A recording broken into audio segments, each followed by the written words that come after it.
Halo, cek.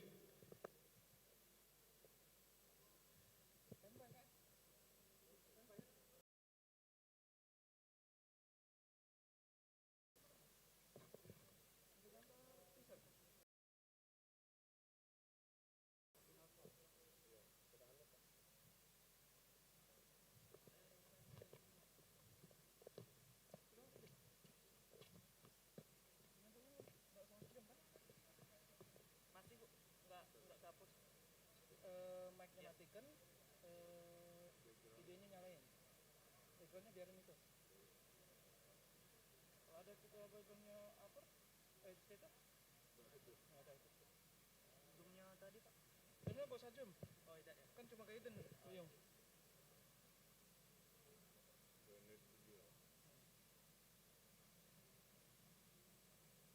Cek lo.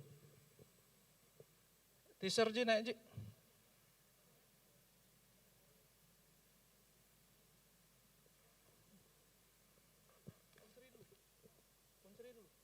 Kasih UNSRI dulu.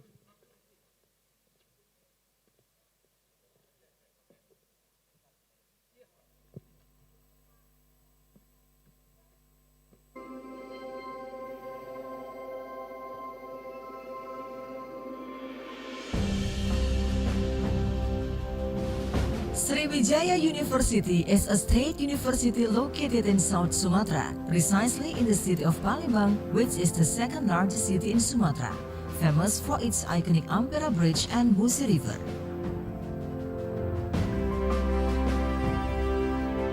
Sriwijaya University has two spirit campuses.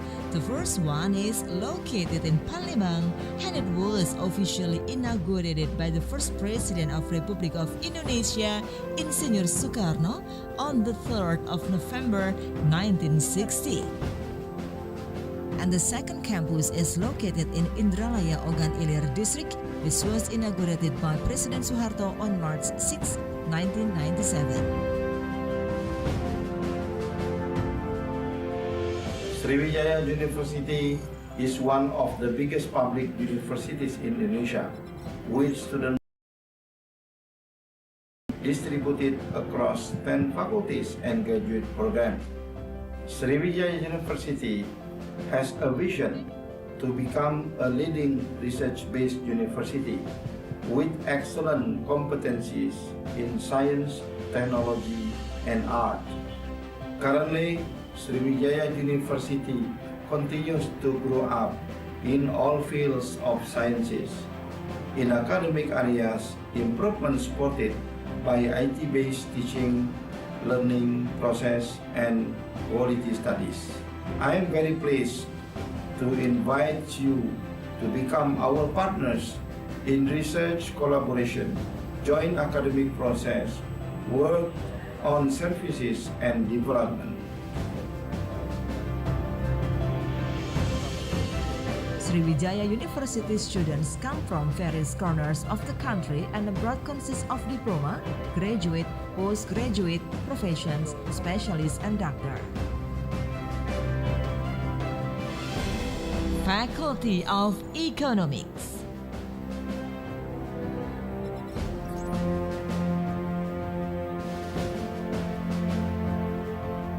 Faculty of Law.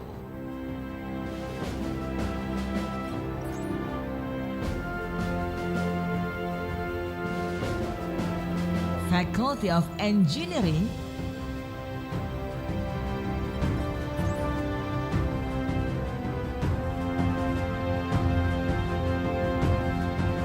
Faculty of Medicine.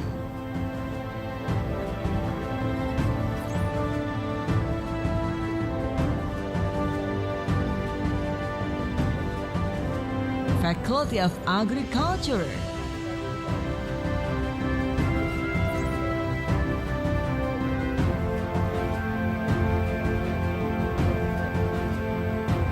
Faculty of Teacher Training and Education.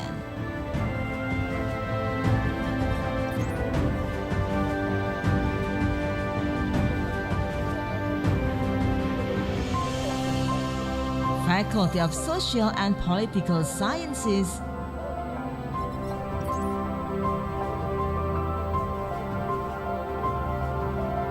Faculty of Mathematics and Natural Sciences.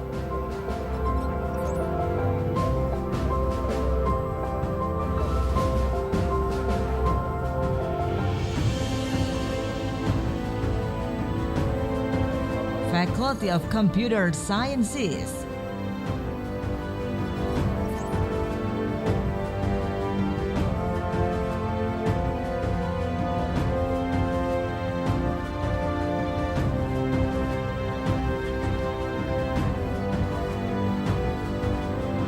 Faculty of Public Health.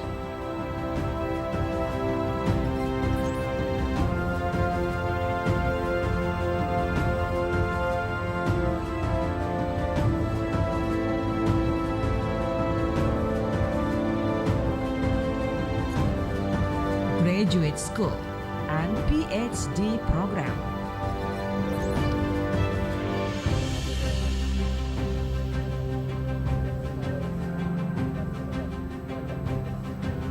The international cooperation of Sriwijaya University covers the countries of Thailand, Malaysia, Japan, Vietnam, Germany, America, Italy, Poland, Philippines, Taiwan, Turkey, and China.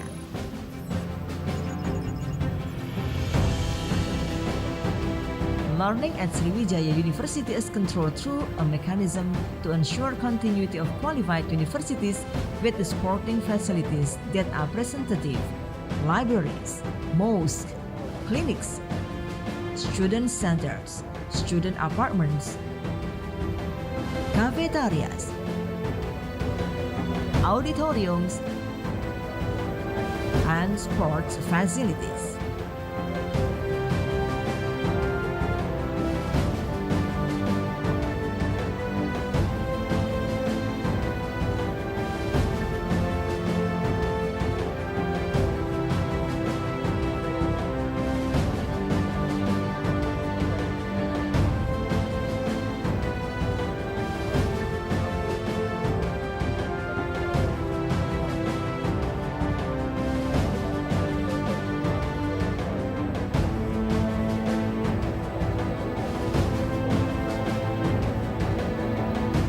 Sriwijaya University is now working towards a world-class university.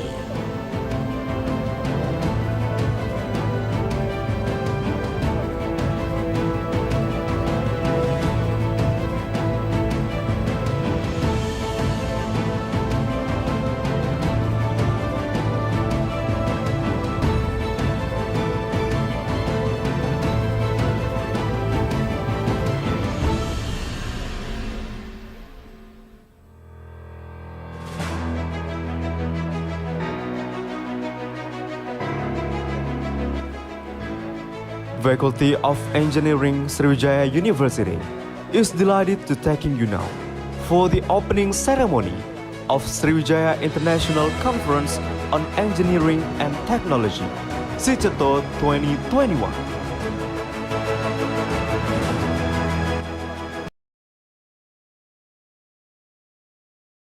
Ceremony for today, Miss Tia. Good morning, ladies and gentlemen. I am Tia Melinda and welcome to the second day of Sriwijaya International Conference on Engineering and Technology. Willing to come back on the second day of this conference, and welcome to the participants who just attended this conference on the second day. We really appreciate your presence for taking the time to attend this event. As an information, for paper publications, all selected and presented papers will be published in American Institute Publishing Proceeding. Without any further ado, now we invited the Dean of Faculty of Engineering Universitas Sriwijaya, Professor Johnny Arliansyah, for the opening speech. Please kindly come to the stage, Professor Johnny.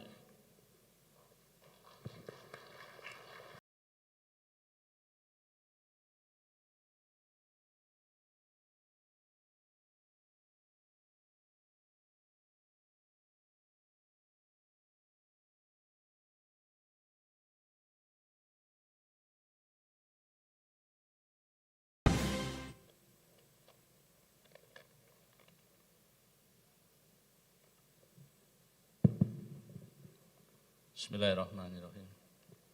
Assalamualaikum warahmatullahi wabarakatuh. Distinguished Professor, participants, ladies and gentlemen, welcome to the second day of the Sriwijaya International Conference on Engineering and Technology 2020, SICETO 2020.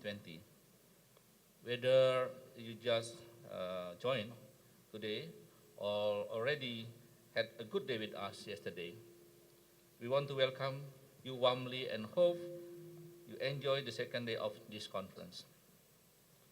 The Faculty of Engineering, University of Sriwijaya, is proud that we held an international conference in a grand scale this year.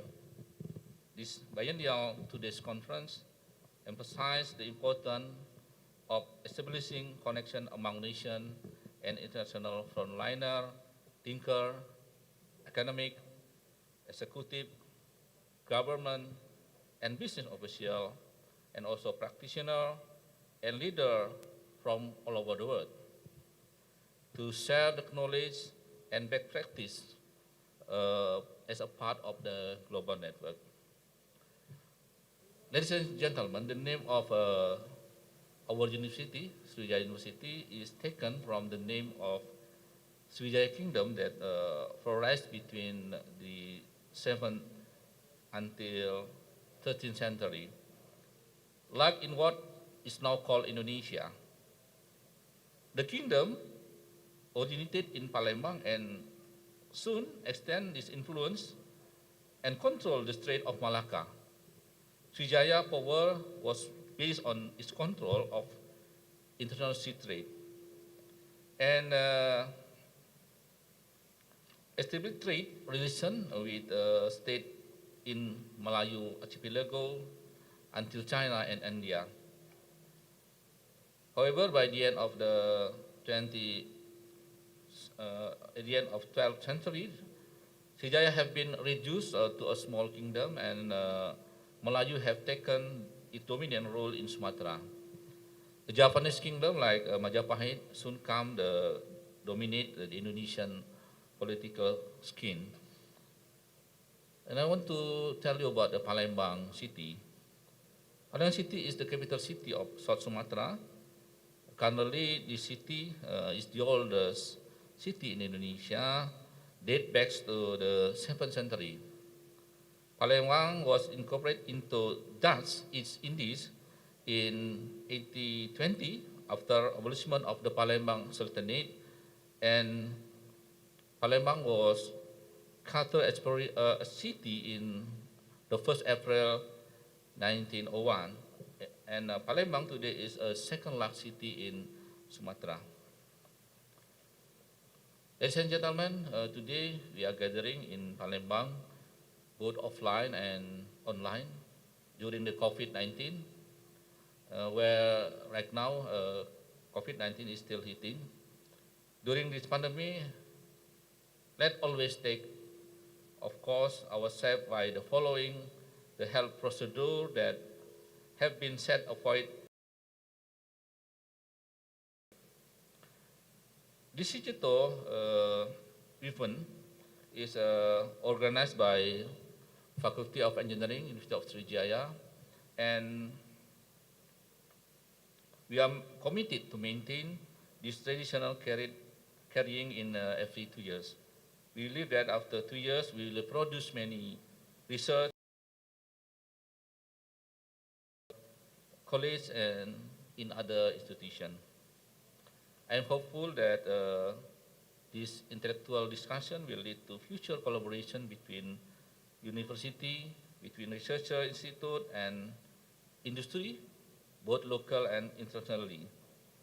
It is emphasized that topic concerning innovation for better of human life and the environmental will receive special attention. International experiment, research, and the review of progress of and discussion on state of the art of the future trend of the prospective collaboration and networking in both field eco-based technology development. At the end, the deepest appreciation to our sponsor, that supported party that have that never ending to support this conference. I would like also to convey my gratitude to all our distinguished speaker for making the time to share the knowledge with us during this conference. To our fellow researcher and practitioner from Indonesia and overseas, welcome and enjoy your stay in Palembang. I would like also to invite all participants in experiencing our appreciation to all members of SICETO 2020 Organizing Committee for their hard work in making this conference successfully. Thank you very much. Wassalamualaikum warahmatullahi wabarakatuh.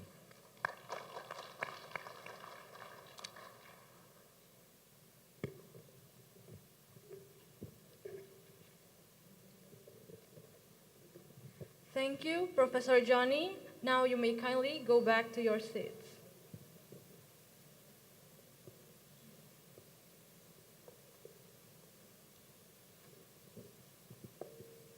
As we know, this conference has 3 plenary sessions, and 2 previous sessions, the speakers Professor Stio Bismo and Mr. Henke. For today's plenary sessions, the speakers are Professor and Mr. Khalid.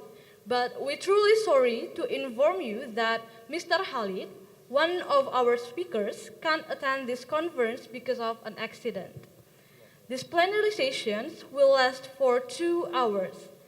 It will be led by our moderator, Mrs. Baslina, a lecturer of Chemical Engineering Universitas Sriwijaya. For further information about involved in the presentations, about asking questions will be shared by the moderator. Please welcome to the stage, Mrs. Baslina.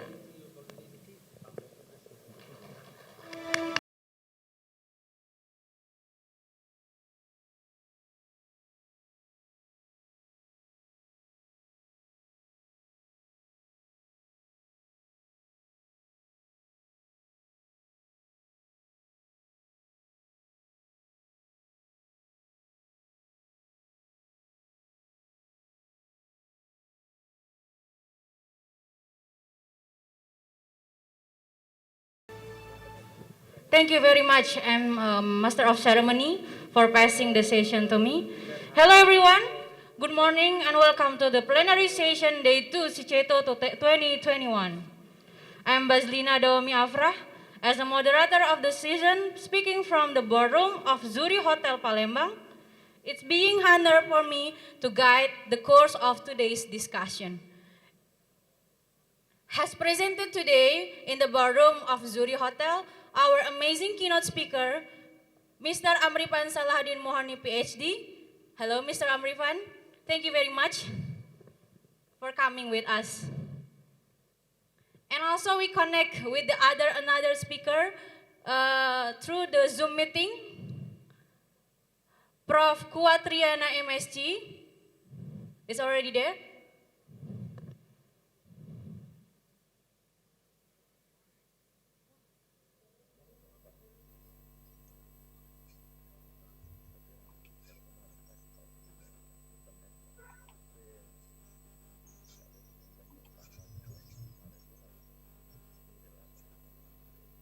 Good morning.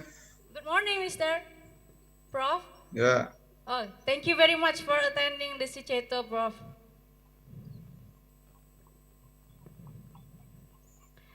Actually, as Master Ceremony mentioned before, we have another amazing speaker, Mr. Khalid.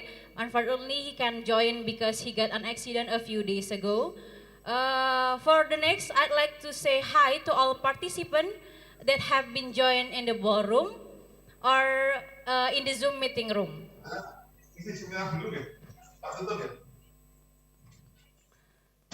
So please give me our fully attention because in a minute we are going to have a beneficially talk to discuss with our keynote speaker. Please make yourself comfortable and enjoy your seat while you may stay home or connect from your office. Ladies and gentlemen, for our first agenda, we would like to invite Prof. Dr. Kuat Triana MSc. While Prof. Kuat preparing his presentation slide, allow me to introduce him first. Professor Kuat is a Dean of Faculty of Mathematics and Natural Science, Universitas Gajah Mada. He finished his last study in the Doctor Engineering, Department of Applied Science and Material in Kyushu University, Japan in 2004. His main research interests are meteorology, material science, sensor and sensor system for taste and other detection. He is well known as expert in instrumentation, material, nanoparticle sensor, and etc. It is proven by approximately 8 patents and more than 47 papers that he has been published about the related subject. Currently, he is leading in search about development of electronic nose for fast and non-invasive diagnosis of SARS-CoV-19 based on volatile organic compounds on breed in 2020 and 2021. As we know, the COVID-19 pandemic has become one of the problems in various parts of the world, including Indonesia. In order to prevent the spread of the COVID-19, of course, we must detect the presence of the virus of the human body so that we can provide the appropriate treatment. Prof. Kuat and his team has been developed COVID-19 detection tool to humans with breed called genus COVID-19. The genus COVID-19 is able to identify the coronavirus for detecting volatile organic compounds VOC. Ladies and gentlemen, I believe it is going to very interesting thing in discuss.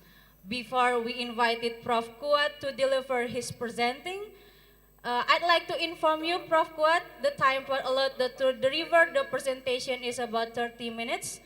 I will kindly remind you when it's about 10 minutes remaining. So ladies and gentlemen, without any further ado, please welcome Prof. Kuat Triana MSc. The spotlight is yours, Prof. Thank you very much, the moderators. Good morning, everybody. Assalamualaikum warahmatullahi wabarakatuh. First of all, I would like to thank to the organizing committee in this very nice conference, and this is the Sriwijaya International Conference on Engineering and Technology 2021. And this is a very nice occasion that I would like to present some of my research, but as requested by the organizing committee, I should present about the genus C19. So let me show my presentations first. I think you can see my presentation. Yes, it's already there. We can see it currently, Prof. That's why the title of my presentation is about the profiling test of electronic nose for sniffing out COVID-19 based on exhaled breath brain recognition. Basically, this is the early stage of our COVID-19 detection system. Based on electronic nose. As you know that electronic nose is consist of sensor array and then pattern recognition based on artificial intelligence and so on. But today I just want to show how to test, how to know about the performance of this kind of electronic nose, especially the brand of the COVID-19 detection means that genus C19. I wanted to start with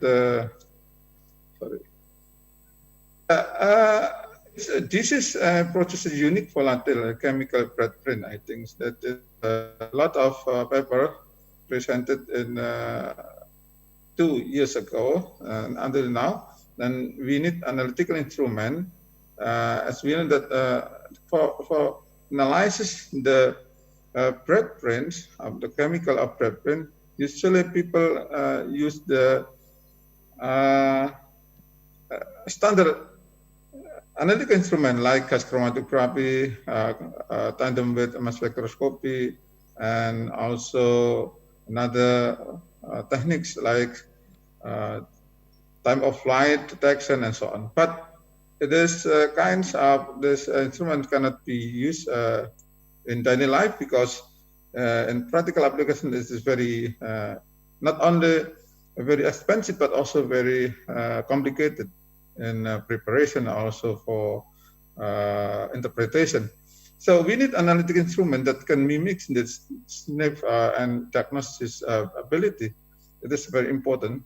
That's why we can do screen bread sample to classify and diagnose several type of the disease. This is in general of the possibility to analyze the human bread from human bread, that we can decide what kind of the disease of these humans. I think a lot of paper has been already published that related to the VOC biomarkers, volatile organic compound biomarkers from exhaled bread. For example, the exhaled bread analysis is used for monitoring the response to treatment in a, sorry, I want to give you lecture pointer. This one, yeah, to respond to the treatment in advanced lung cancer. This is very dedicated techniques how to detect the lung cancer just by using the bread analysis, using maybe another instrument analysis. And another type of reports also the similar techniques also from the bread analysis.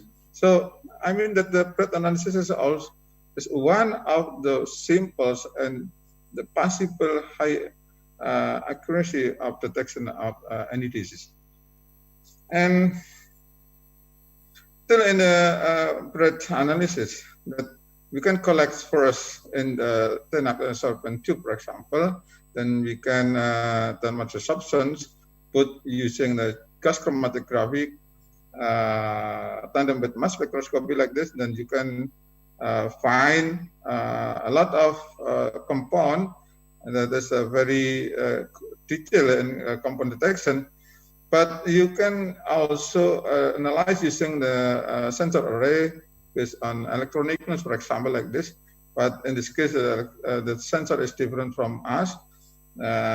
Here, the detection of bread analysis is not based on the compound, but it is related to the pattern of some disease. I mean that the disease can be represented by a specific or a unique pattern that we can analyze later by using artificial intelligence. This one is also possible. Another report also possible to detect not only lung cancer but also about another disease like this one. A lot of diseases can be analyzed by using based on bread analysis. But people sometimes use the classical analytical techniques like gas chromatography. But recently, people use gas sensor arrays based on electronic nodes like this ones. Of course, advantages or disadvantages of both techniques is also possible.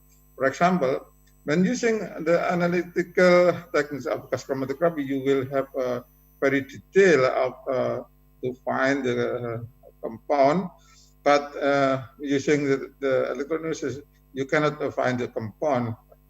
But when you use the gas chromatography, for example, it will take a long time to test in massive population. But using the gas sensor arrays with electronic nodes, you will have a very short time to have a result.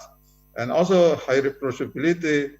Of course, the low cost is also very important to to mention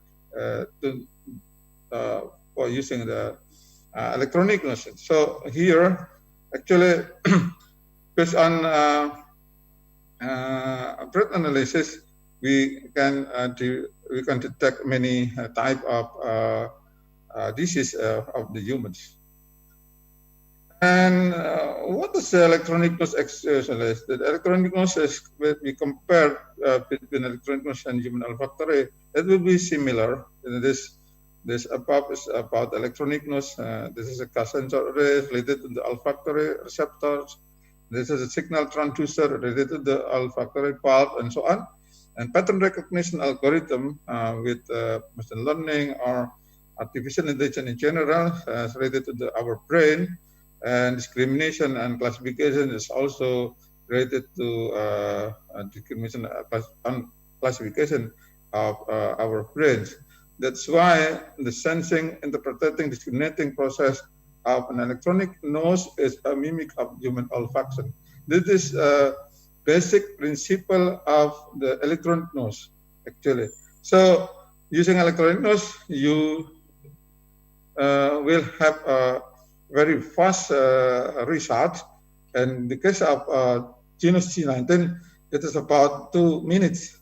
Start from the detection of your breath in the machine, and during the 2 minutes, it may be possible to have the results.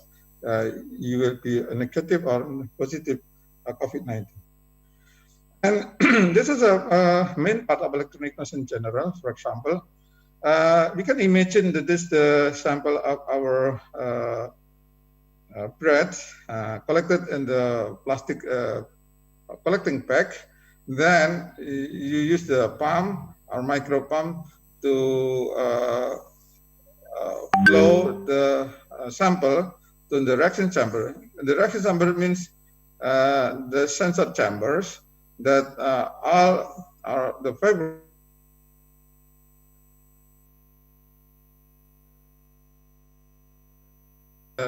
sensor response, and then you make an amplifier or another conditioning, signal conditioning.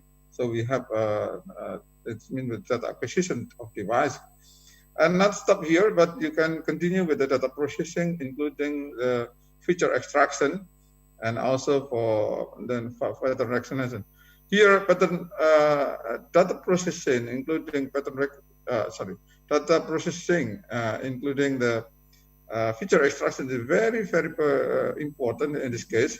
So it is tricky to how to find actually the pattern of the feature of this pattern. This is very important.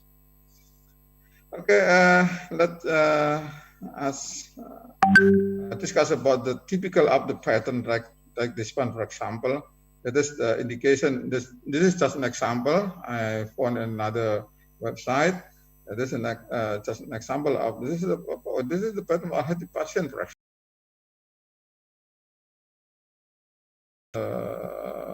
From the exhale breath, for example. This is very easy to understand, but to differentiate like this one, so I want to show you later in this presentation.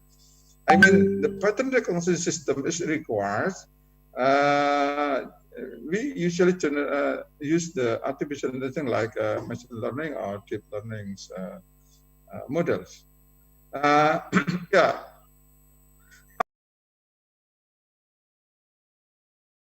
COVID-19 is very fast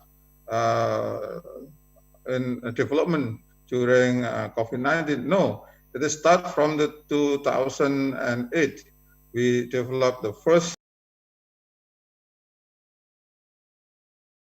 then continue with another type of electronic nose that start from here. We call the genus. Yeah, from this one we call it the genus. But before 2013, we still called the eNose.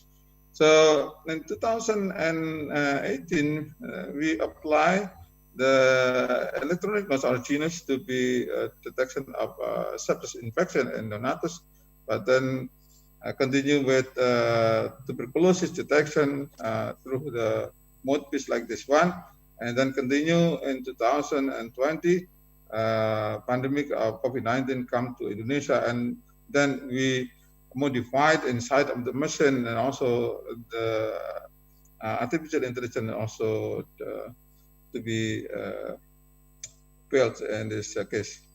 So, okay, I want to focus on electronic nodes, especially for what you call genus C19.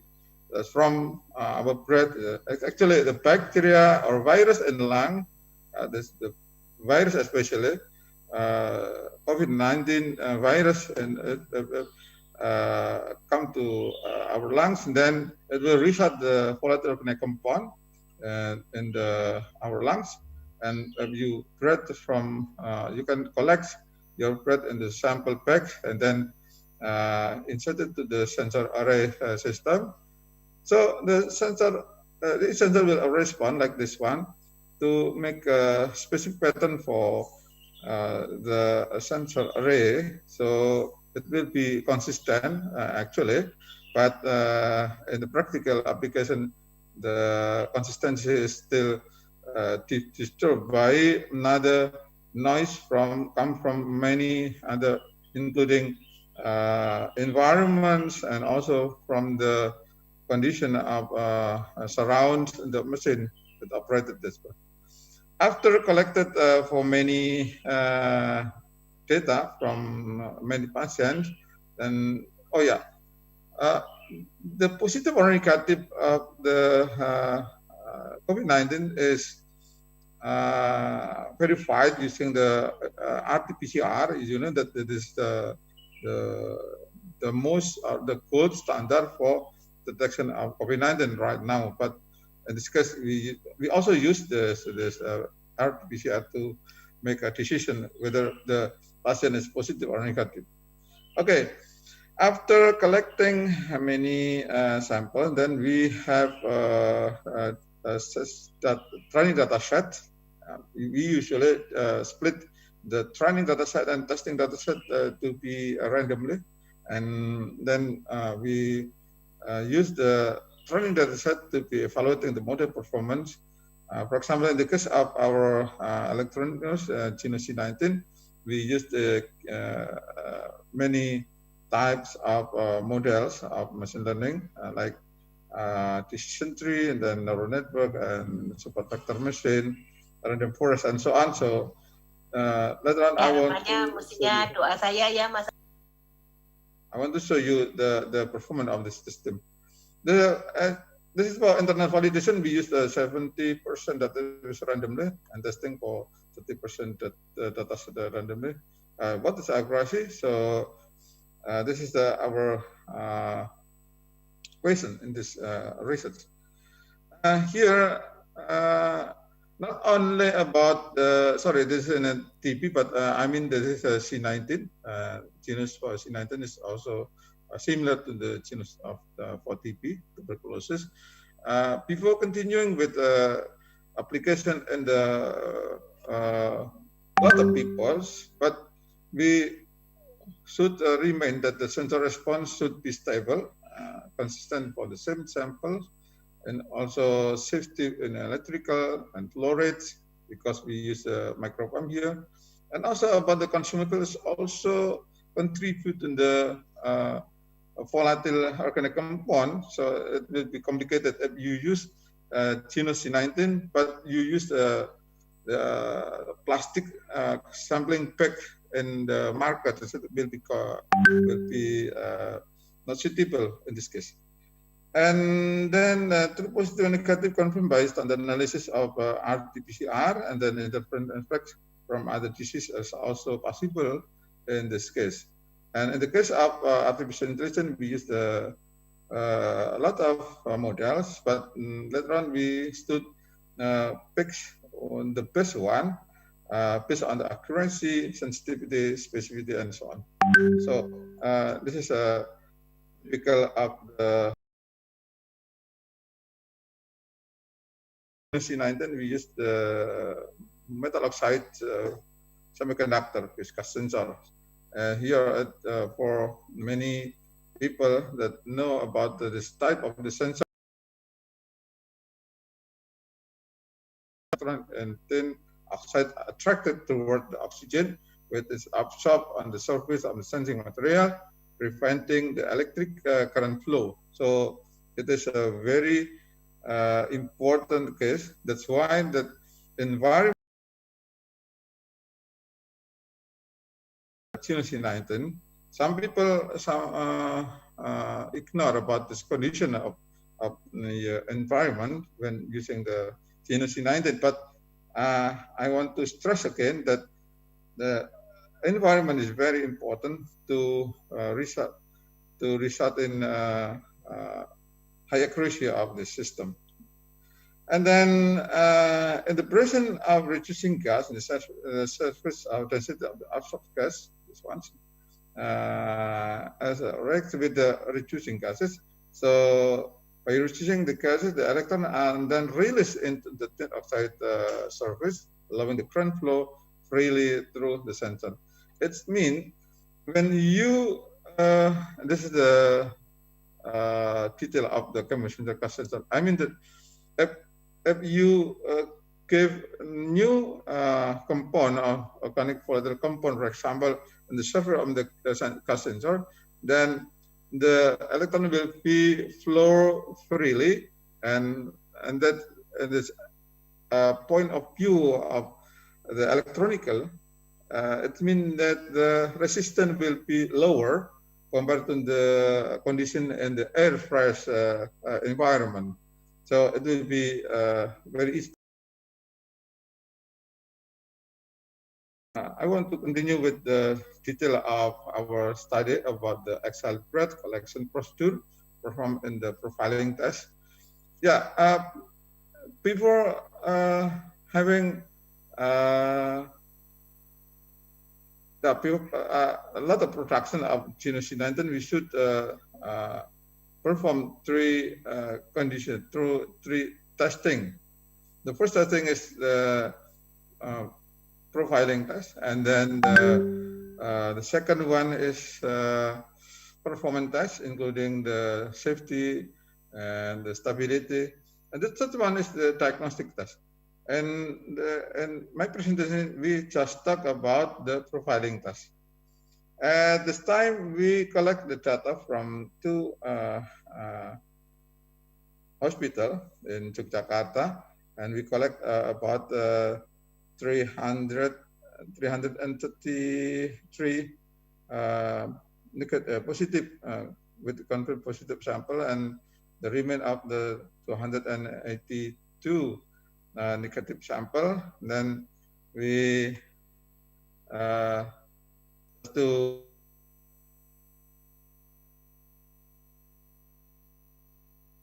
learning algorithm in this case of our study. This is a discriminant analysis, support vector machine, multi-layer perceptron, and deep neural networks. So after that, we want to make a comparison which one is the best and which one the worst, and we would like to use the next step to be the best one of the machine learning. And this is the condition of the integrated genus C19 system and its components. As you know that this is a sampling pack, the cap and connected to the connector that we have also developed in our labs. And then this is the inside of this machine. As you know that we apply the filter like this one, and for the bigger view is also clear that this is the standard of the fiber in the filter. So how to prove that virus cannot as our safety in using of electronics and this genus C19? We trap the virus inside the filter, and we did a swab on the filter and detect by using the PCR, and they'll be positive. This one can be positive after detecting of the positive patients of COVID-19. So this is inside of this genus 19, and this is the typical sensor response of the genus 19. For example, this is not all the response like that, but this is an example. This is for negative ones. From 10 sensor, the response, the pattern of the sensor response will be different from the negative positive one. This is negative, and the right one is the positive. But manually, it's not easy to understand or to predict. But you can hear that, oh, this one is a sensor number. What number is this one? The sequential of response of the sensor can be consistent between negative and positive. But actually, we can make a data prediction like this one. We extract the feature by the maximum value. The maximum value means this is the maximum value. This one, this maximum. This one is maximum value. You choose only the maximum value. Between positive and negative, it's not clear. It's not clear. I mean, positive is not always overlapping. But combination between four feature extraction combined to represent each sensor, it will be better. So here we have the result of our detection during the profiling test. This is a specificity, sensitivity is around 95%, and then specificity is also 95%, and area under curve of the ROC curve is also high. That's why we then apply for the next testing of performance testing in PPFK. This is a Ministry of Health.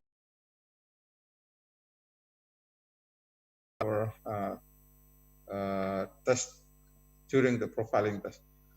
And about the negative and positive, you can hear that some pattern of the positive negative can be overlapped. This one is the overlap ones. It should be negative, but some part can is indicated positive by our machine, and also this one should be positive, but it is the area of the negative one. So this one is easy to understand directly. So here in the next graph, we show you the performance of four model of machine learning. So we just hear that the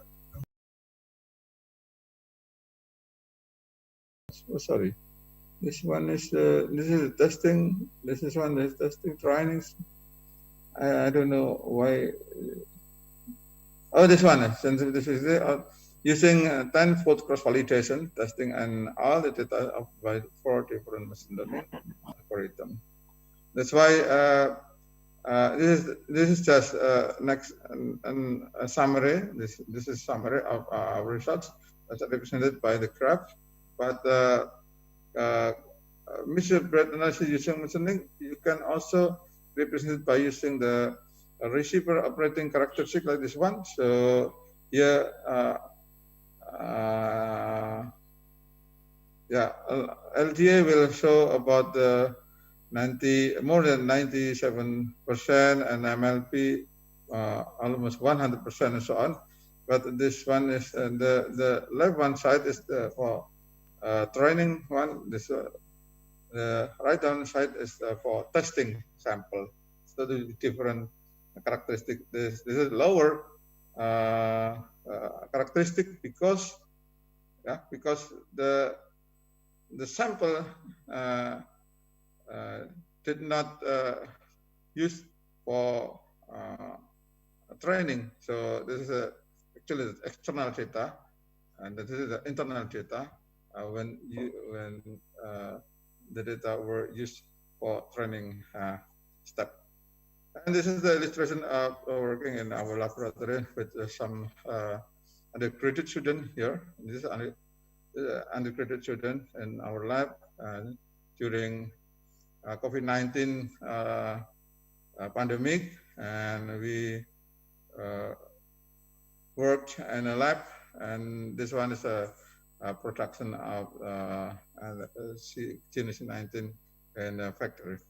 And this one is also illustration of the mass production of the Genus 19. It's our team, still young, and also we also developed another application of electronic nose, not genus but NST for detection of Ganoderma infection on the palm oil plantation. And also we are now develop another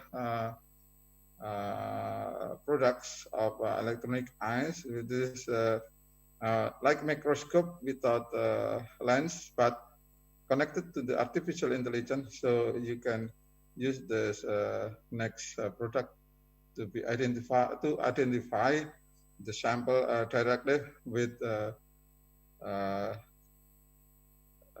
helping using the artificial intelligence. And this is another product, but I just want to show you about the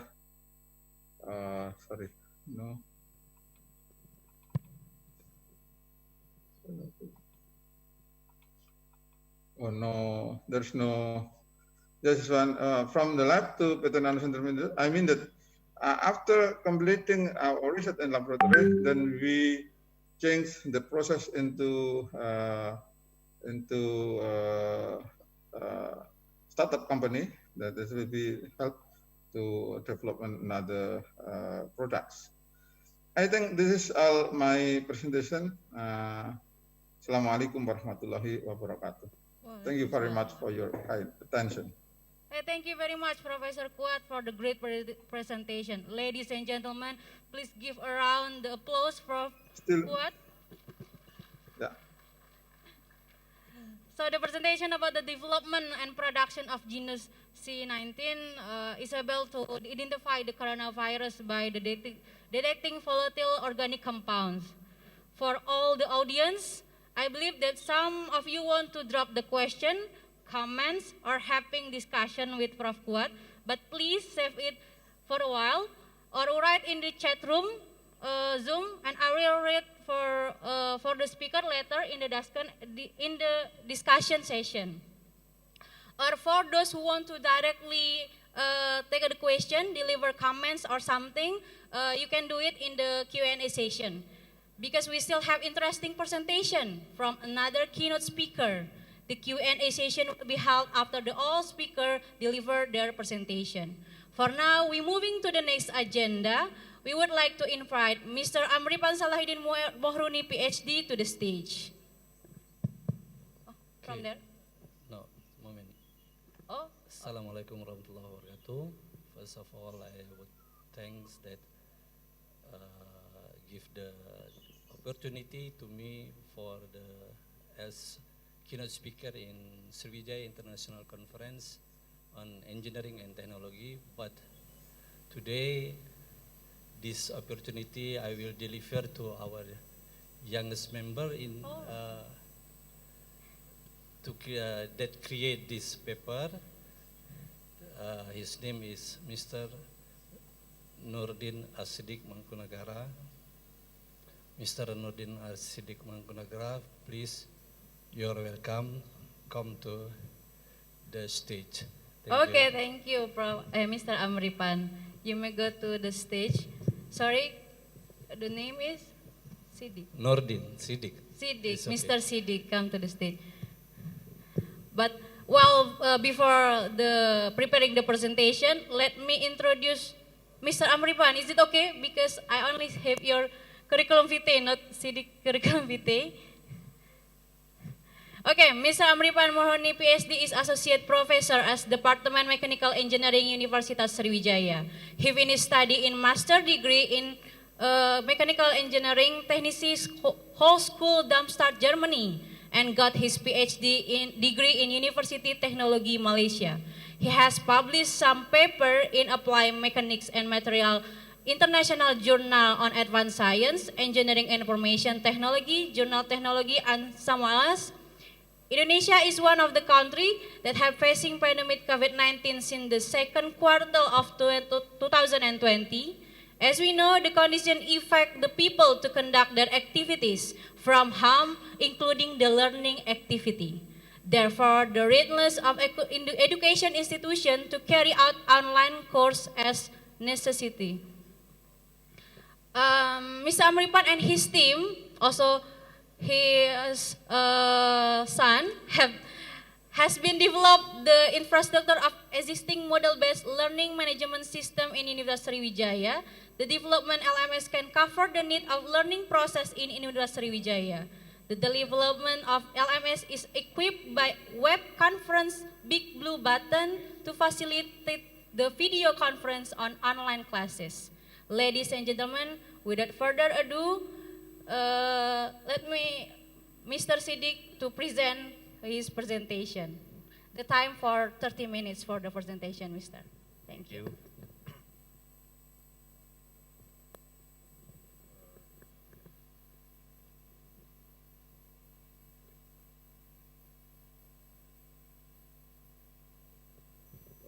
Okay, Assalamualaikum warahmatullahi wabarakatuh. First of all, I want to say thank you for the opportunity to present the paper in Sriwijaya International Conference on Engineering and Technology 2021. Before we start, let me introduce myself. My name is Nurdina Siddiq Mangkunegara. Today I will present to you our paper with title Agile Response of Pandemic COVID-19 in Universitas Sriwijaya by implementing the learning management systems combined with web conferencing Big Blue Button. So let's go to the presentation. In this presentation, I will divide into 4 sections. The first is introductions.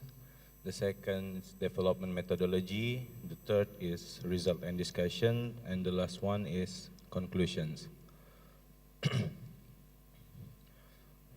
For the introductions of this research, the problem starts from outbreaks of COVID-19 in Wuhan, China, that spread to the rest of the world, including Indonesia. For Indonesia community facing the pandemic at the second quartile of 2020, and this affected in many public sectors, including the changes of learning method, especially in higher education. So we face the reality that the teaching and learning processes must be conducted in online. So the needs of online learning management systems must be provided. So, but there is still a problem with using online learning management system, where the system is still asynchronous systems, where the teaching and learning is doing by an asynchronous. So to make it asynchronous teaching and learning, we are propose an integration LMS with web conference for make the synchronous teaching and learning.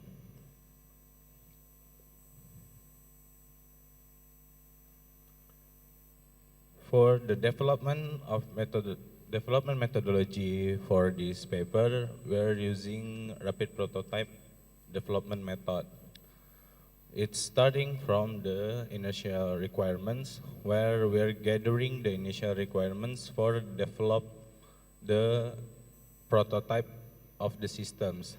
After we're gathering the initial requirements, we are creating the prototype of the systems and make an informal architecture documentations for the systems. After that, we are demonstrate the prototype to the customers to get the feedback from customer evaluations, and this feedback will be determined to the new requirements of the systems will conduct in the next cycles. These cycles will be continuously repeated until the customer satisfied.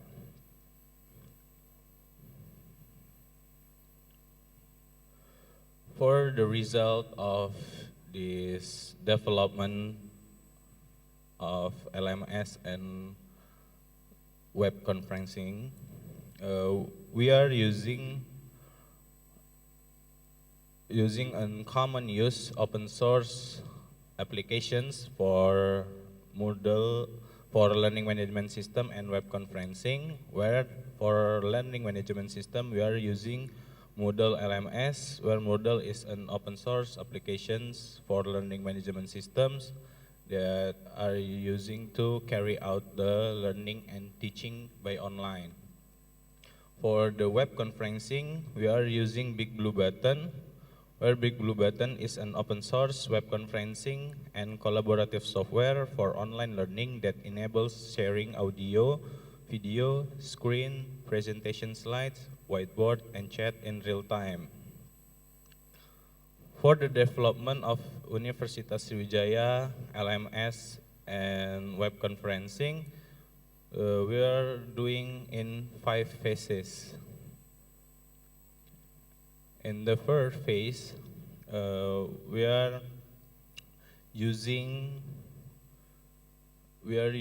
one dedicated server where all the process of the LMS systems is conducted in one server. In phase 1, the limitations is up to 1,500 concurrent user.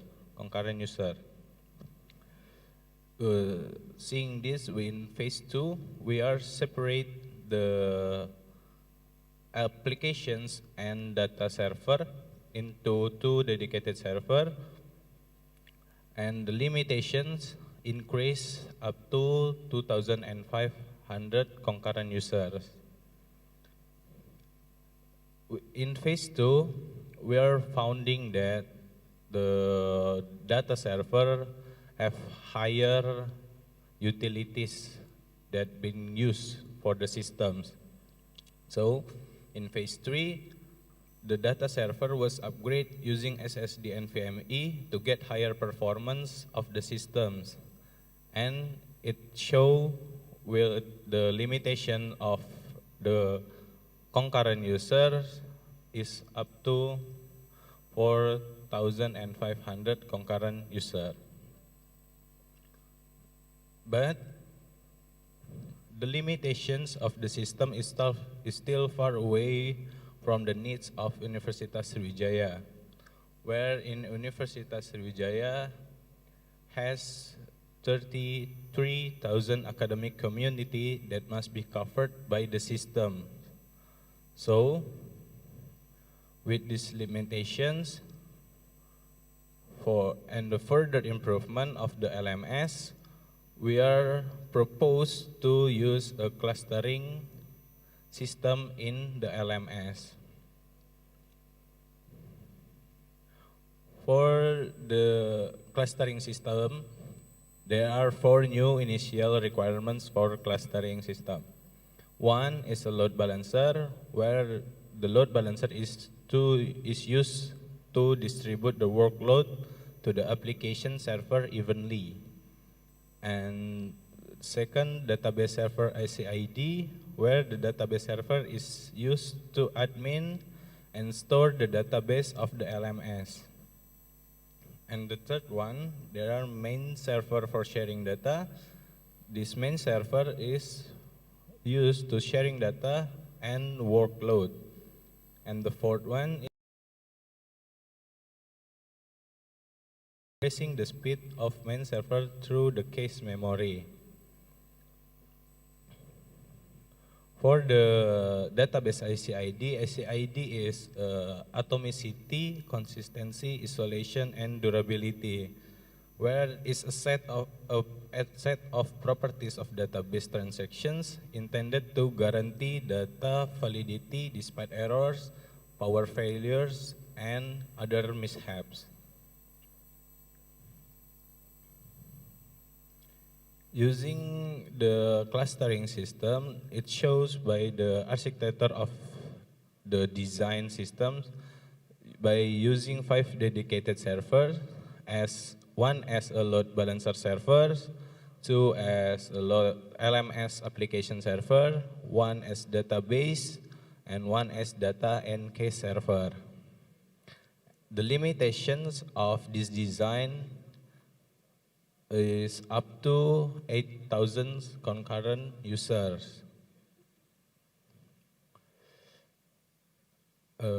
After we're still developing the design until now, finally, and for this paper, finally we improved the architecture design using this following step. We separate the data and case server, and also in case server, we are separate the case into two servers, one as a session user case and one for application case. And also we are adding one LMS application server, so the concurrent of user is increased up to 15,000 concurrent users in the final of this research.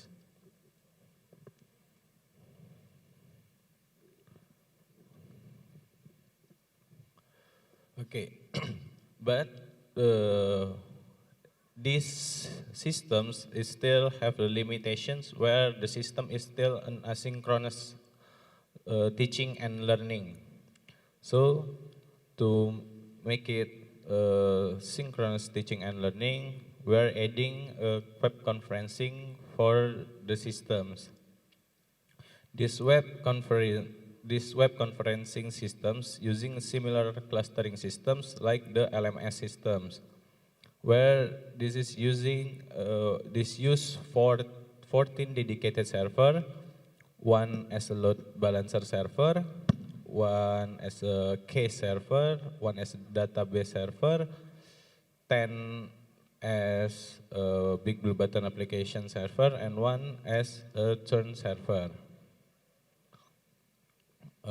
For the case server is using to store the case data from Big Blue Button applications. And the database server is used to index to turn server is used to reroute the media data such as video from Big Blue Button server under the firewall using user datagram protocol or UDP for the communication protocol.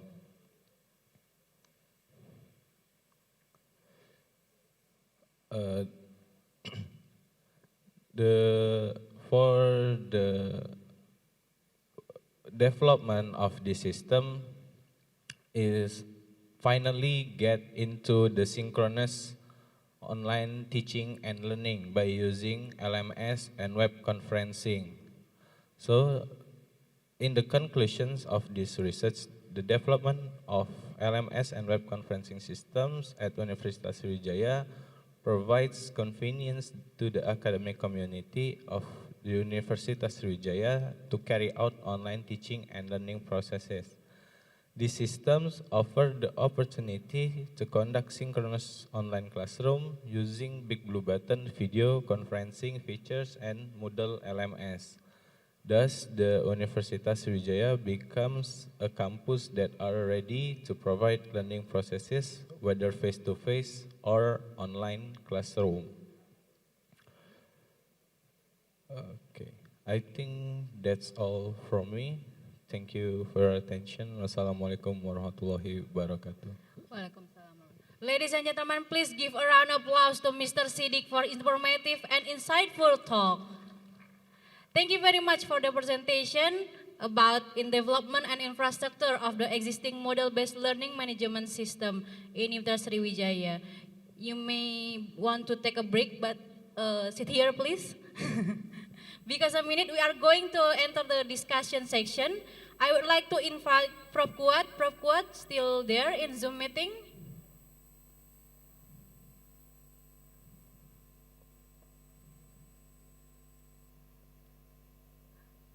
Prof. Kuat, we would like to join back to the session, having discussion with us. Please welcome Prof. Kuat, because in Zoom meeting there are so many questions for you, Prof. Kuat.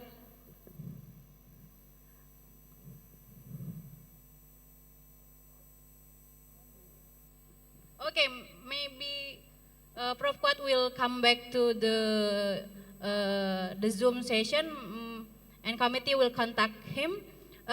Because there are several questions on the chat room Zoom, and I will read for the speaker. For those who want to directly deliver the comments question to the speaker, please click raise hand button on the turn on your microphone. Or if it is you in the ballroom, you can just raise your hand. And please kindly mention your name and the institution.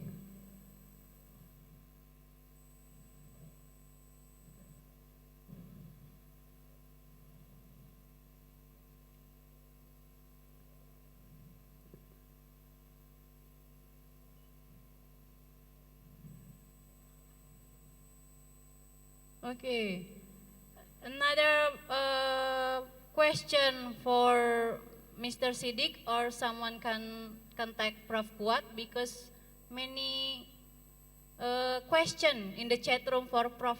Kuat. Or in the bedroom, do you want to ask something to Mr. Siddiq or Mr. Amrifan also?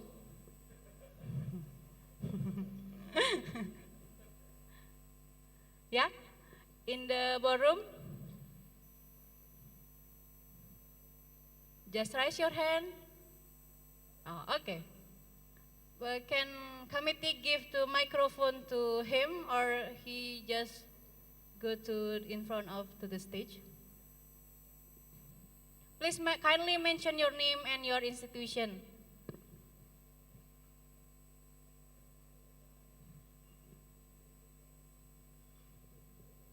Yeah. Okay, after that we still have question for Mr. Siddiq. The young millennials want to ask the young millennials too, right?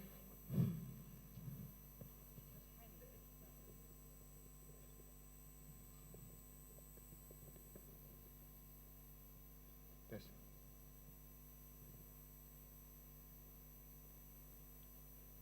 Okay, good morning. My name is Alfarisi from Sriwijaya University.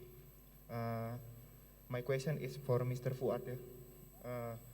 My question is about Genos. We are sorry because Prof. Fuad still not in Zoom meeting. We kindly invite for the question for Mr. Siddiq first, or the committee will contact the Prof. Fuad. Do you have a question for Mr. Siddiq? Want to know him closely? My friend have a question. Okay, your friend. Oh, the young ladies. Okay. Well, my name is Putra Madania from Universitas Sriwijaya. Then I want to ask that, as we know, e-learning and Big Blue Button are one of innovation of education section during pandemic. Then, what is the future development of the programs e-learning and Big Blue Buttons for post-pandemic? That's all. Okay, thank you, Miss Putri. Do you want to answer directly? Or you want to say to your father? Okay, thank you for the question. Maybe this is a question about the future of the LMS and Big Blue Button system in Universitas Sriwijaya. This decision in Universitas Sriwijaya is to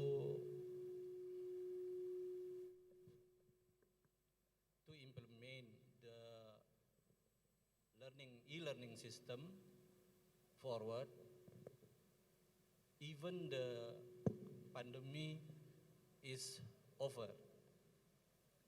And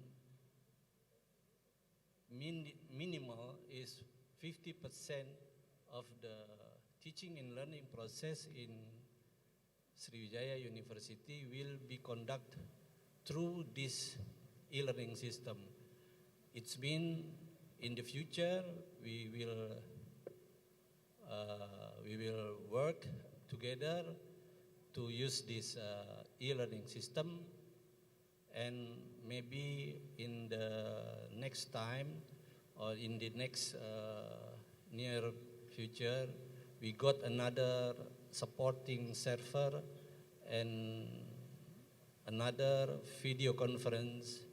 This program by Director of University Sriwijaya to create the US KMZ. He called like that.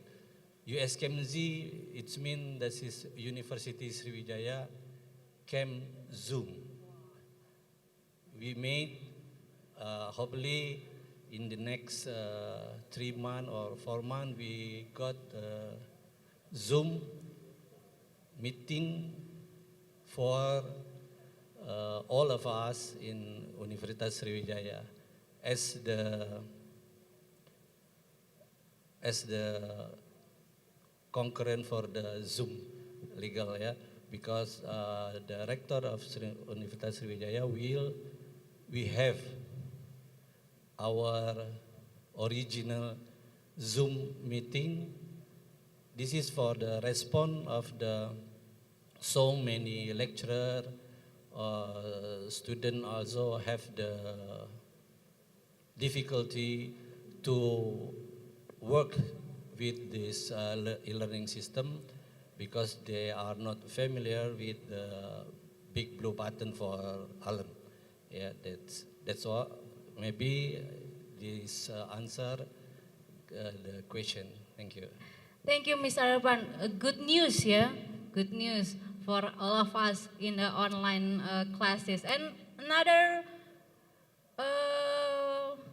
question for Mr. Siddiq and Mr. Amrifan? No? No more question?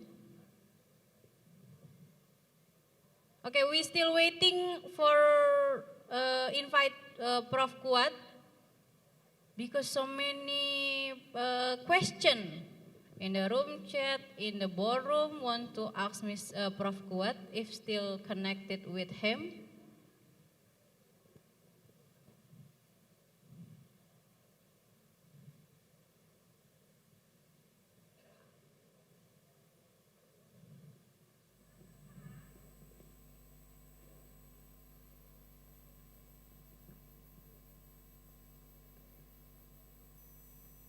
Once again, I remind you if you want to ask something about Mr. Siddiq presentation about learning management system, we kindly invited to drop the question in the chat room Zoom.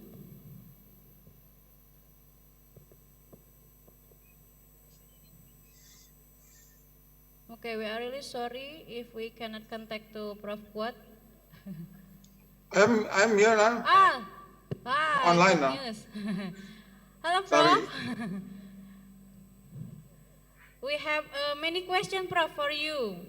Let me talk to you in chat room Zoom because it's already in the past. The first is from Tegar Ananda Putra. He asks about, does the sensor array could classify the COVID variant too? If it couldn't, have you ever tried to take the step further to make the kind of sensor to do that job? Thank you. Wassalamualaikum. Yeah, thank you for a very interesting question. It is very important for us.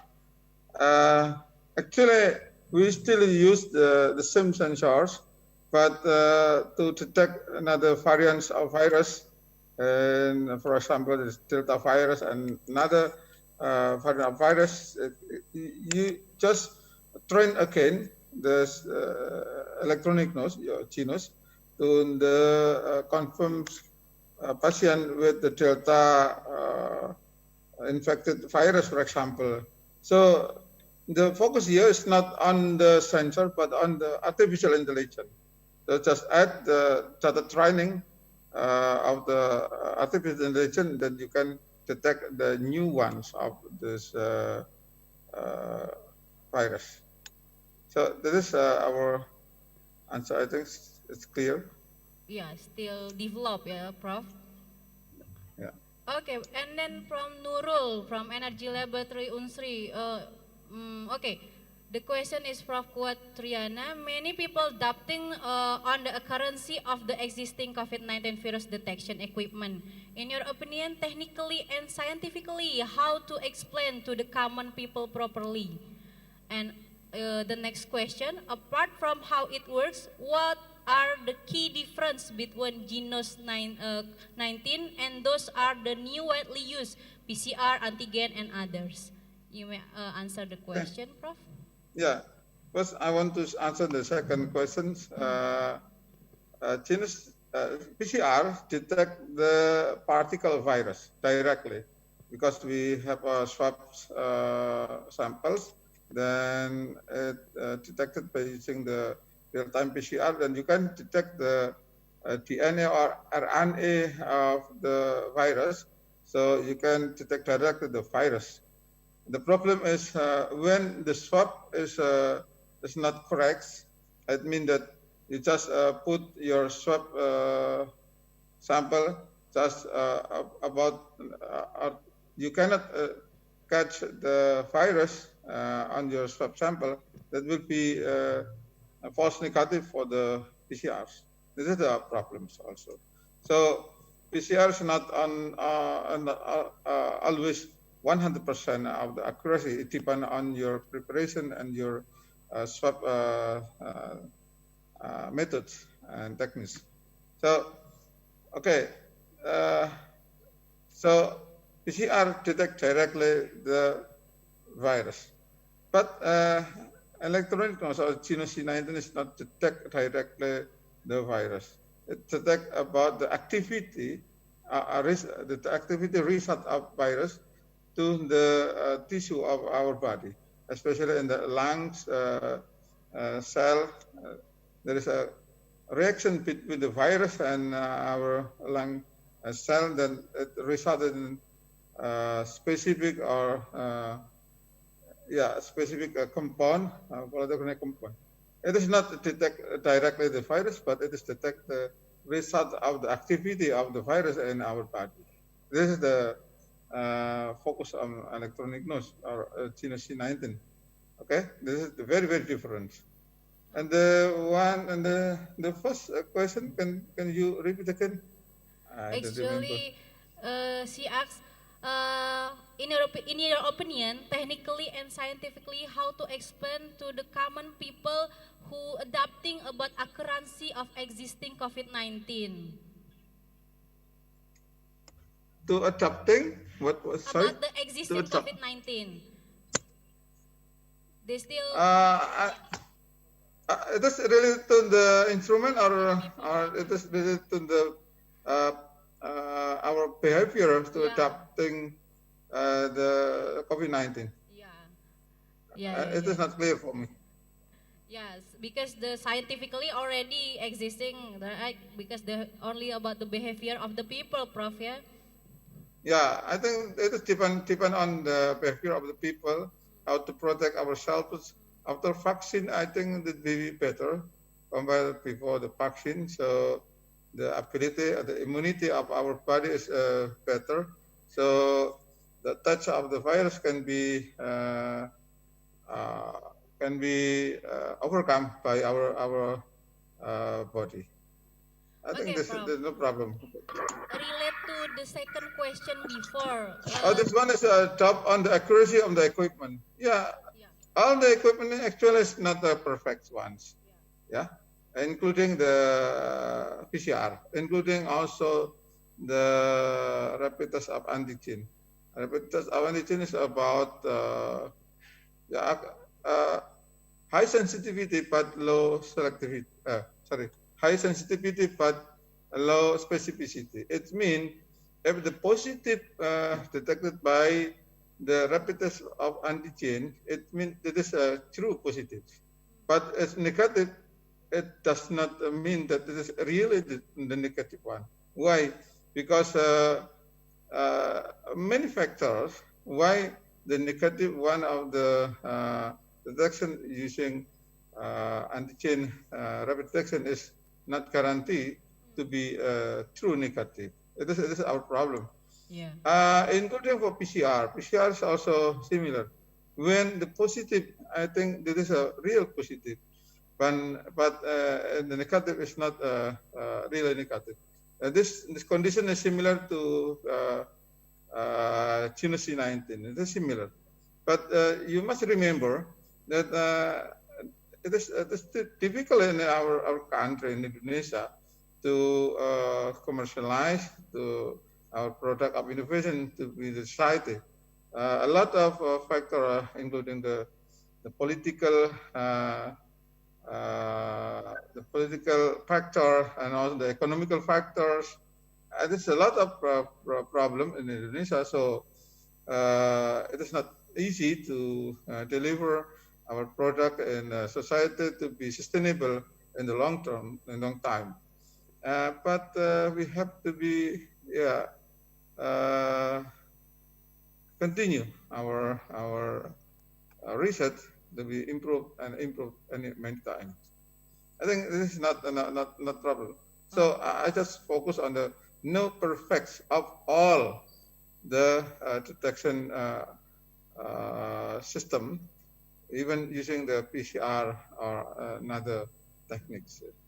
Okay, related to the question, Ms. Nurul still asks about what is the most significant thing that affect the accuracy of genus 19, and how do you, the research, develop further study to research to address people doubt about the accuracy of the equipment?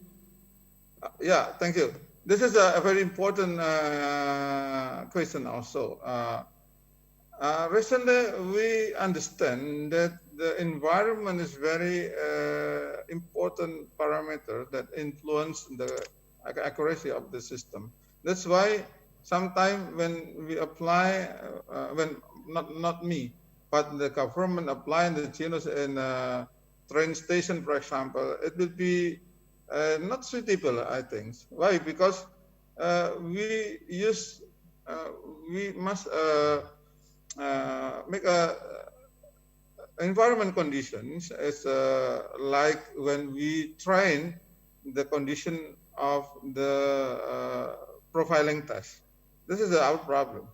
And also in the rapid transport, public transport, I mean, it is also not suitable. Why? Because some passengers need to go faster. So it is not possible to test by using genus properly. Why? Even because we have to clean in the center chambers before continuing with another passengers. If you don't clean the sensor chamber with the previous passenger, it will be make contamination to another patients. Yeah, I think it is our problem. That's why right now genus is comfortable to be used in a hospital, in factory, in some school, university, and also pondok pesantren. This is very suitable, rather compared to another public transportation. So that's why we want, we will produce the next 2,000 units in the next months, maybe. Okay, I think that's all. There is many question for you, but we move to another speaker first. There is a question for Mr. Siddiq. If a pandemic is over and students start studying in the class directly, I would like to know your opinion. What is the best strategy for the education in the future regarding to the online learning, especially the role of the online learning in the higher education. Does online learning would still relevant to be used? Thank you.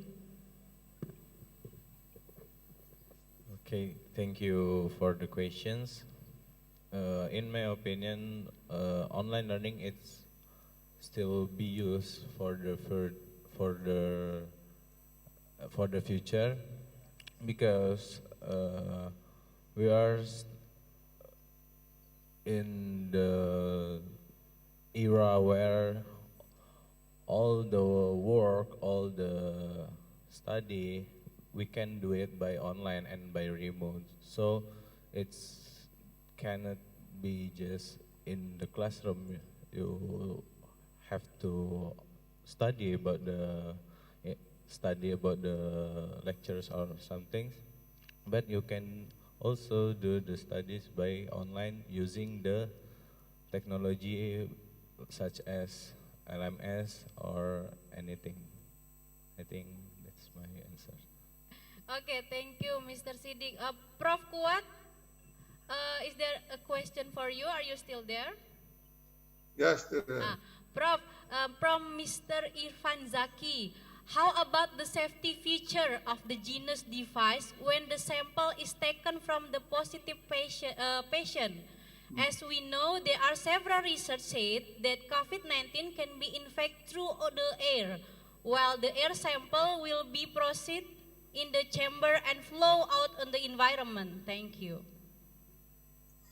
Yeah, that's why we use the HEPA filter to protect the virus to be contaminate the air. That's why we trap the virus on the file properly. Then I have show the audience when I presented my presentations. It's okay. No detection in our environment due to the contamination of contamination by the positive COVID-19 patients. It's okay. And the doctor is also recommended. It is not the problems. Okay, Prof. Actually, there is a question from the boardroom. May I invite for you, Prof? Okay, please. Okay, Mr. Alfarisi, if I'm not mistaken, you want to ask to Prof. Kuat?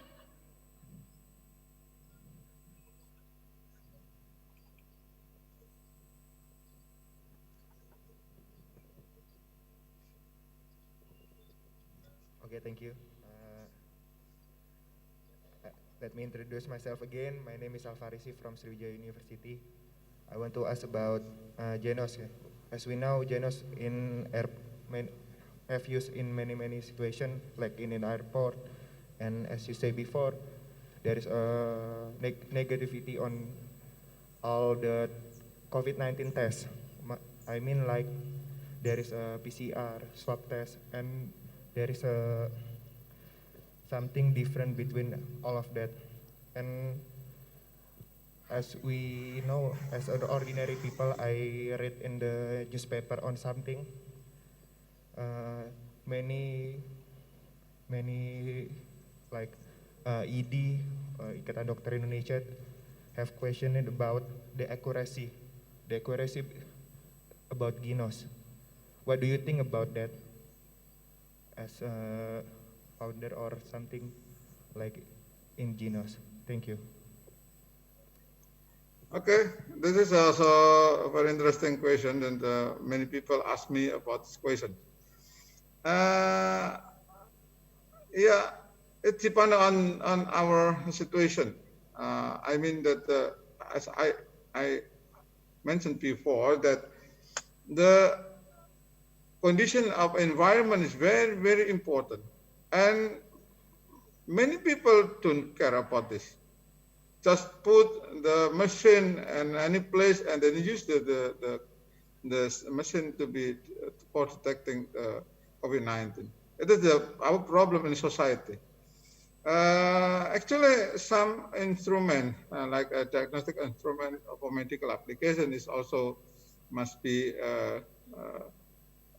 located in or must be performing the very specific condition, including the stability of the electrical and stability of the environments and so on. But the problem in our society is not all people use the genus C19 in the proper condition. This is our problem. That's why some cases in some place is reported to be not accurate of the genus. Yes, because the condition is not proper. Why? Because the sensor response depends on the environment. That's why right now we are developing the system to maintain the condition of the environment to be like what we call the climatic chambers. This is the chamber, small chamber, to recondition of the environment condition to be the proper condition of the genus C19. It's still in development. Yeah, this is our problem. And it is also our problem that you know that right now I read from the reference that in Indonesia there are about 100 branch of what do you call rapid test antigen.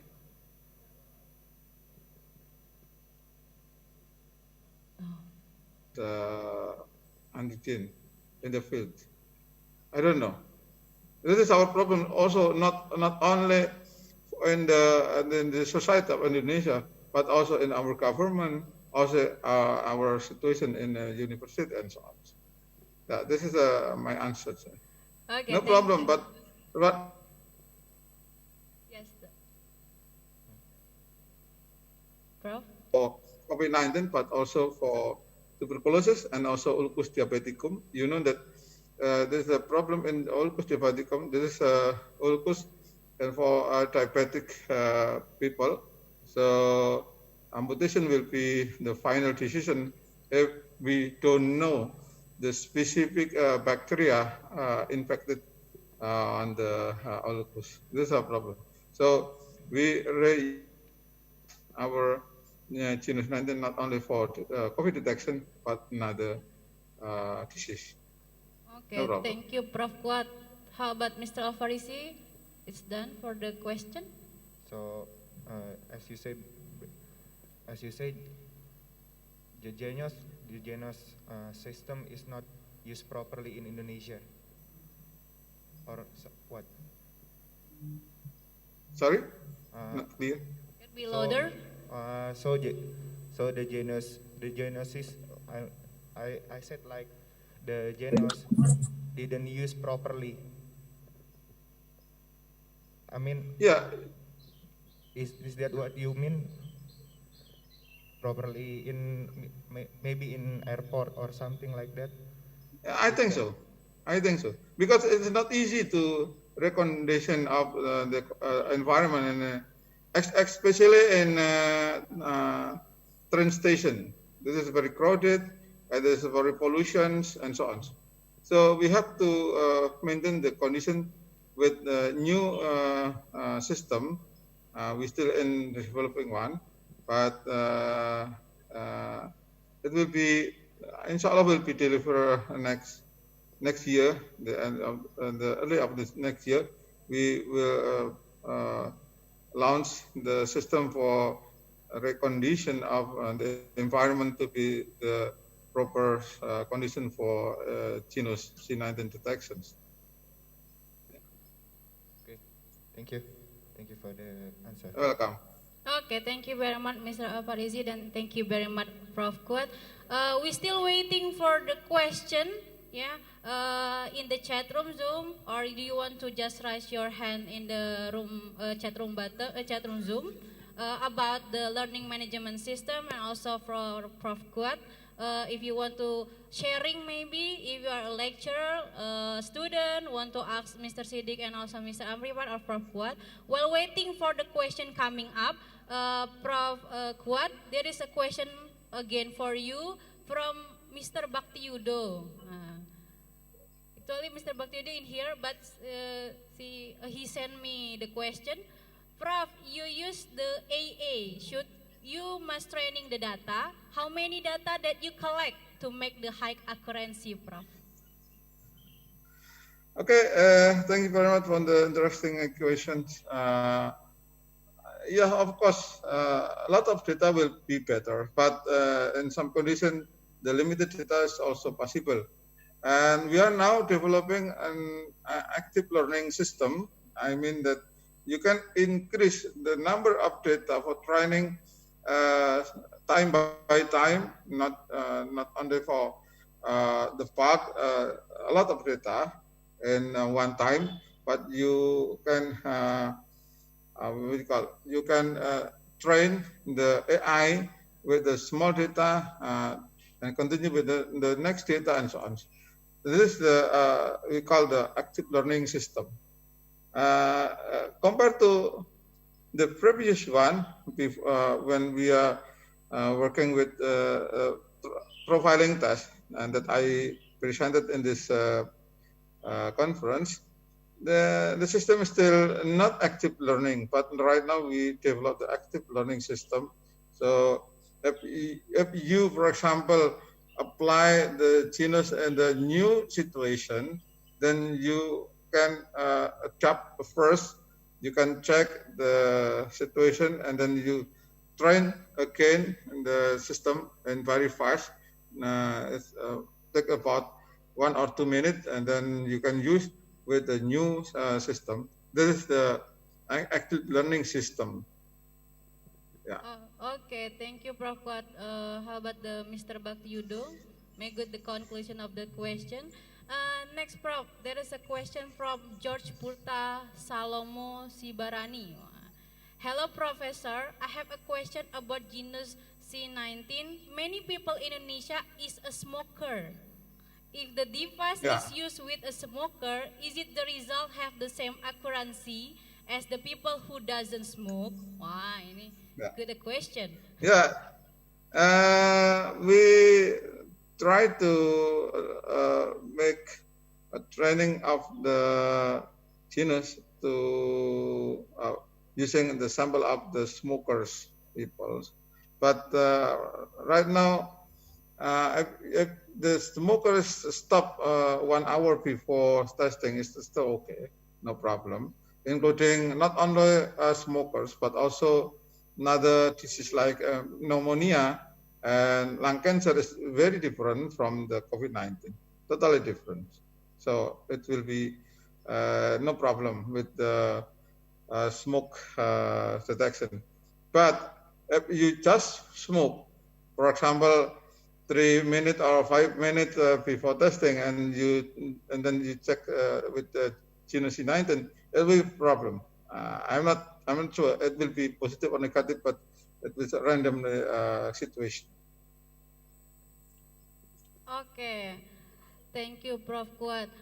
Nah, there is a question for Mr. Siddiq, but in direct message. Okay, I will talk to you, Mr. Siddiq. Morning, Ms. Bazina. My name is Faki from UNSRI Sriwijaya. I have a question to Mr. Siddiq. Why Mr. Siddiq and team prefer to choose Big Blue Button as a e-learning for UNSRI above the e-learning system that available? What is the special benefit about Big Blue Button? You may answer, Mr. Siddiq. Okay. Thank you for the questions. Maybe I will answer the questions is because Big Blue Button is one of open source applications, so we can cut the production's cost by using the open source applications.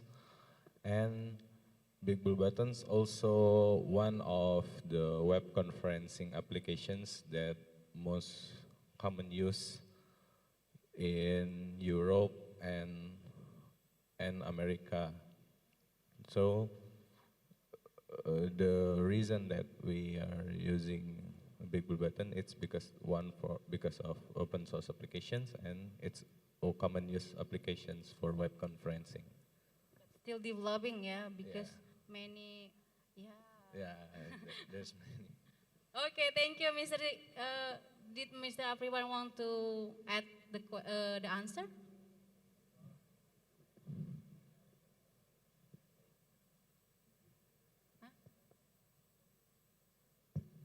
Okay, I add some information to the answer from Mr. Siddiq. At the beginning of development of the learning management system and the Big Blue Button, this is the instruction from the rector that we must have the knowledge, not just subscribe or use. We have enough manpower or the expert in this field. That's why rector of Universitas Sriwijaya prefer that we choose the open source. With the open source, we have opportunity to customize according to our needs. This is the main reason to choose the Big Blue Button. But the disadvantage is some lecturer or some student have not so familiar with this application. And as we know that if the open source must be some customized,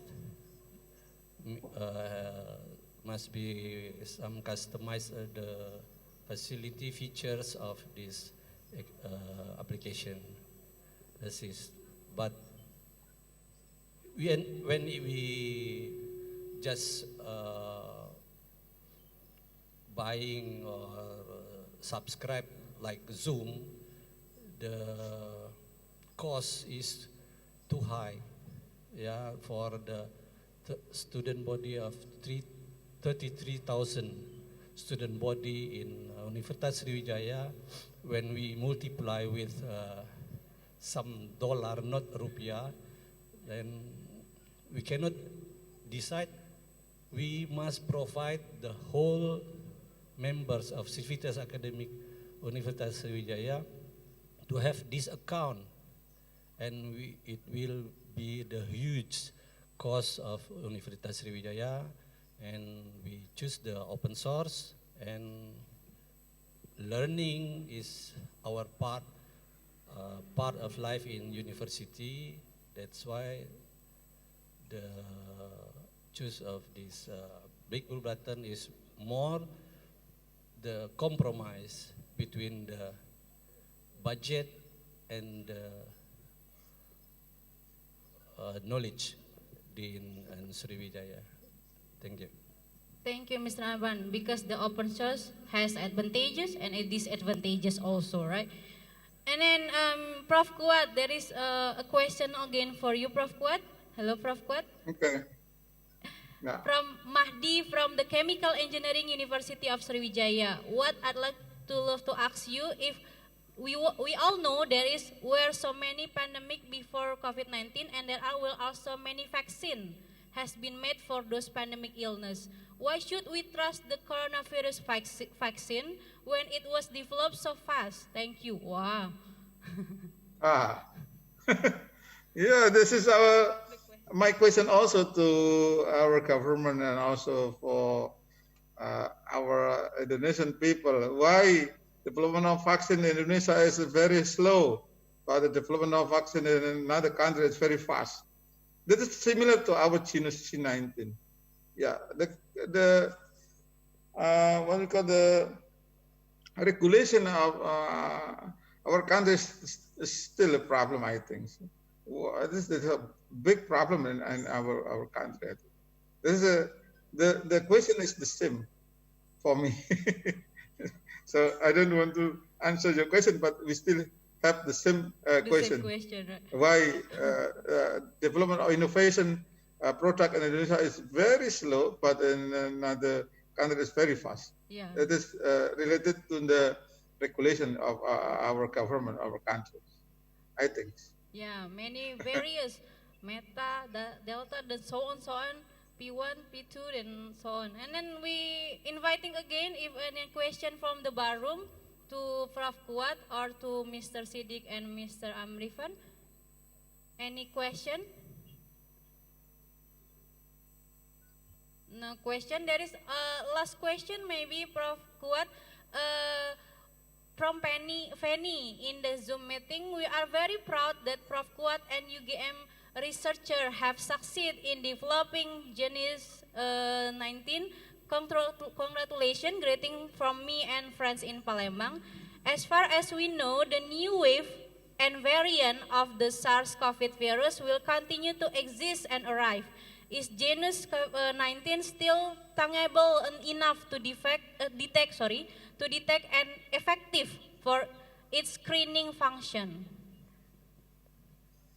Yeah, thank you very much for your question and also your thought for us that this is actually difficult to develop to commercialize the innovation products of in our country. But don't worry about this one.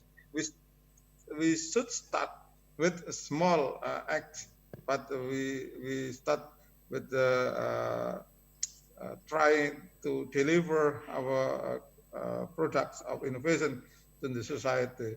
Even the first step is still a lot of problem, but in the next time we should improve, then we will have a better performance. You can learn from the Elon Musk strategy, I think. That is very, very popular. The first time he released a lot of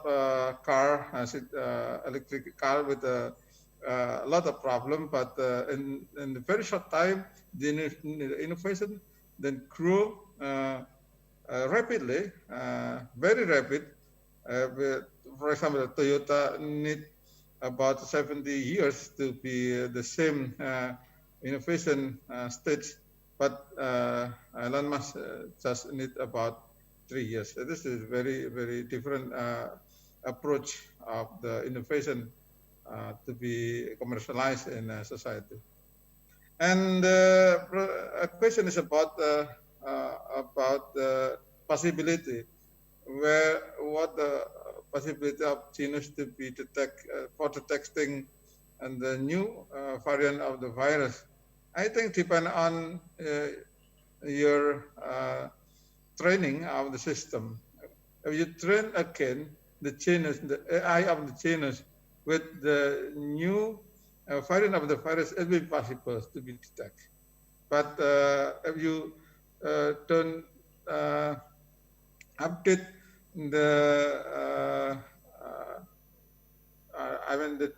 but actually not all people to train the system, but we in Yogyakarta and the Center of Genus can develop the update system. So the update system is also important, and if you connect to the internet when you use the Genus C19, there will be announcements of the report that you should update the system and so on. That's okay, no problem. Okay, thank you very much, Prof. Kuat. I think that's all about this session, the keynote speaker session today. May I conclude that the Prof. Kuat and team development about the Genus 19 and also the development of Big Blue Button or the learning management system, also to use in the COVID-19 pandemic, yeah, because the COVID-19 pandemic is still coming up, and then we have the appropriate treatment for that.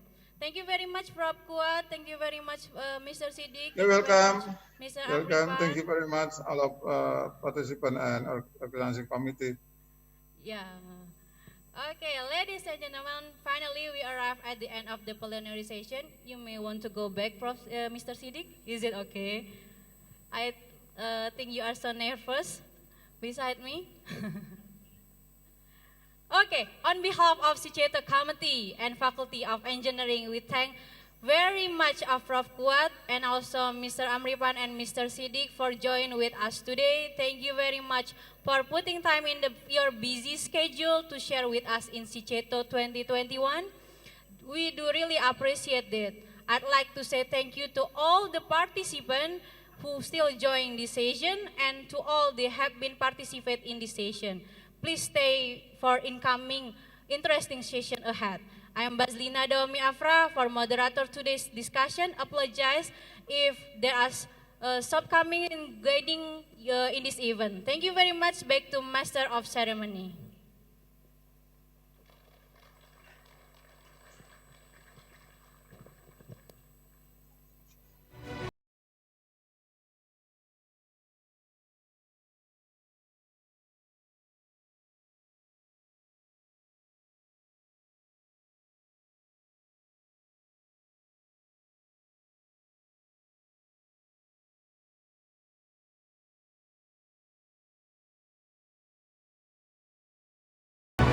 First, we would like to say thank you for the amazing knowledge from Professor Kuatriana and Mr. Arifin that represented by Mr. Nurdin.